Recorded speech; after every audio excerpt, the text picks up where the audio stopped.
नमस्कार दोस्तों, स्वागत है आपका हमारे YouTube चैनल शर्वरी के कथा रंग में। आज के वीडियो में हम दुर्गा सप्तशती के 11वें पाठ की महिमा, उसका महत्व और उसके आध्यात्मिक लाभ पर विचार करेंगे।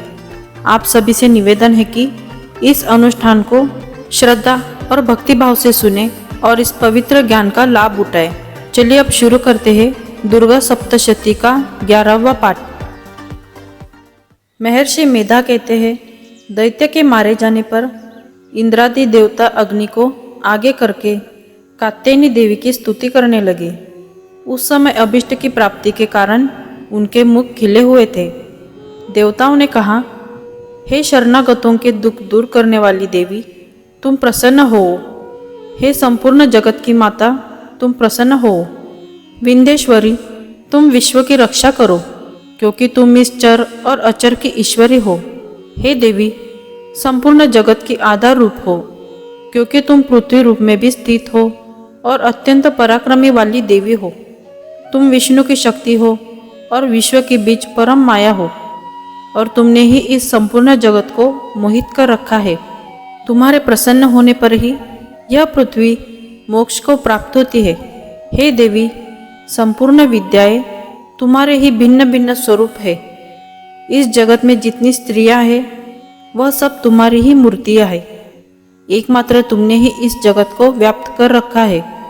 तुम्हारी स्तुति किस प्रकार हो सकती है, क्योंकि तुम परम बुद्धि रूप हो और संपूर्ण प्राणी रूप को स्वर्ग और मुक्ति देने वाली हो।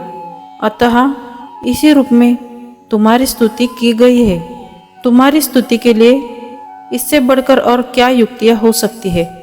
संपूर्ण जनों के हृदय में बुद्धि रूप होकर निवास करने वाली, स्वर्ग तथा मोक्ष प्रदान करने वाली, हे नारायणी देवी, तुमको नमस्कार है।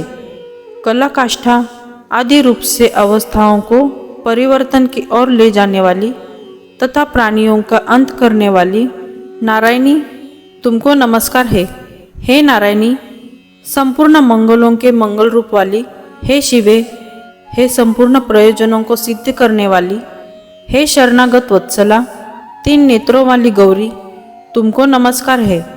सृष्टि स्थिति तथा संहारों की शक्तिभूता सनातनी देवी, गुणों का आधार तथा सर्व सुखमयी नारायणी, तुमको नमस्कार है।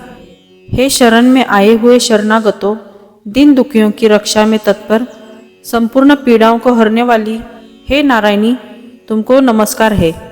हे नारायणी, तुम ब्रह्मानी का रूप धारण करके हंसों से जूते हुए विमान पर बैठती हो तथा कुश से अभिमंत्रित जल छिड़कती रहती हो।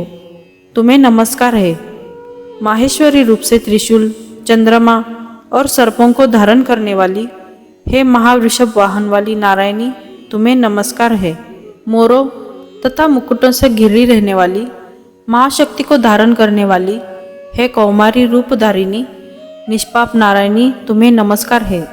हे शंख चक्र गद फर श्रांग धनुष रूप आयुधों को धारण करने वाली, वैष्णवी शक्ति रूपा नारायणी, तुम हम पर प्रसन्न हो, तुम्हें नमस्कार है। हे दांतों पर पृथ्वी धारण करने वाली, वाराह रूपिणी कल्याणमयी नारायणी, तुम्हें नमस्कार है। हे उग्र नृसिंह रूप से दैत्यों को मारने वाली, त्रिभुवन की रक्षा में संलग्न रहने वाली नारायणी, तुम्हें नमस्कार है।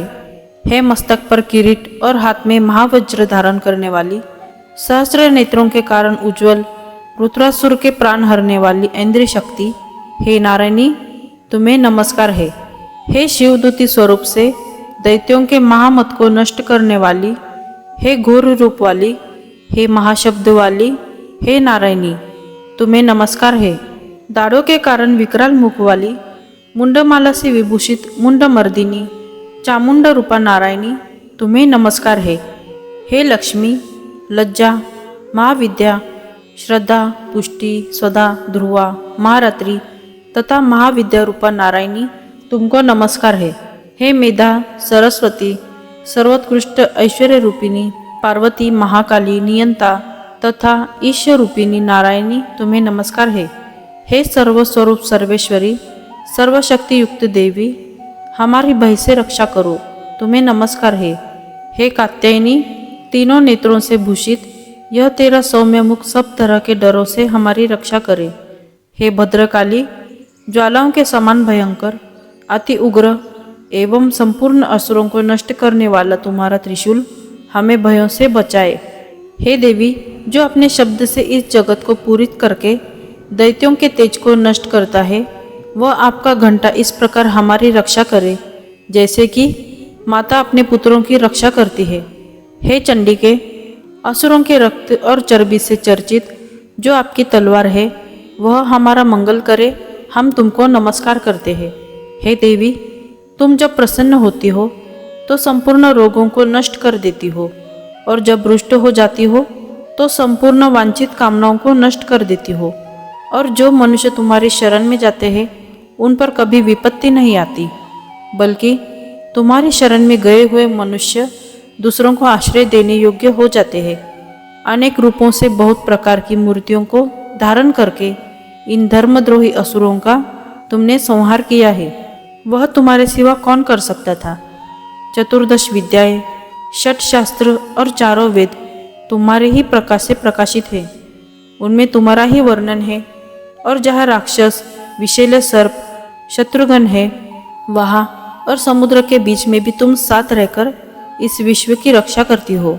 हे विश्वेश्वरी, तुम विश्व का पालन करने वाले विश्वरूपा हो, इसलिए संपूर्ण जगत को धारण करती हो। इसलिए ब्रह्मा, विष्णु, महेश की भी वंदनीय हो। जो भक्तिपूर्वक तुमको नमस्कार करते हैं वह विश्व को आश्रय देने वाले बन जाते हैं।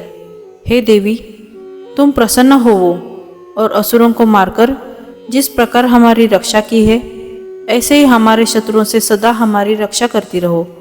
संपूर्ण जगत के पाप नष्ट कर दो और पापों तथा उनके फलस्वरूप होने वाली महामारी आदि बड़े बड़े उपद्रवों को शीघ्र ही दूर कर दो। विश्व की पीड़ा को हरने वाली देवी, शरण में पड़े हुओं पर प्रसन्न हो। त्रिलोक निवासियों की पूजनीय परमेश्वरी, हम लोगों को वरदान दो। देवी ने कहा, हे देवताओं, मैं तुमको वर देने को तैयार हूँ। आपकी जैसी इच्छा हो वैसा वर मांग लो, मैं तुमको दूंगी।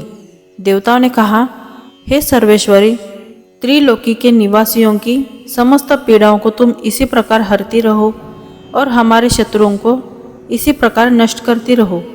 देवी ने कहा, वैवस्वत मनवंतर के 28वें युग में 2 और महाअसुर शुंभ और निशुंभ उत्पन्न हो गए। उस समय में नंदगोप घर से यशोदा के गर्भ से उत्पन्न होकर विंध्याचल पर्वत पर शुंभ और निशुंभ का संहार करूंगी।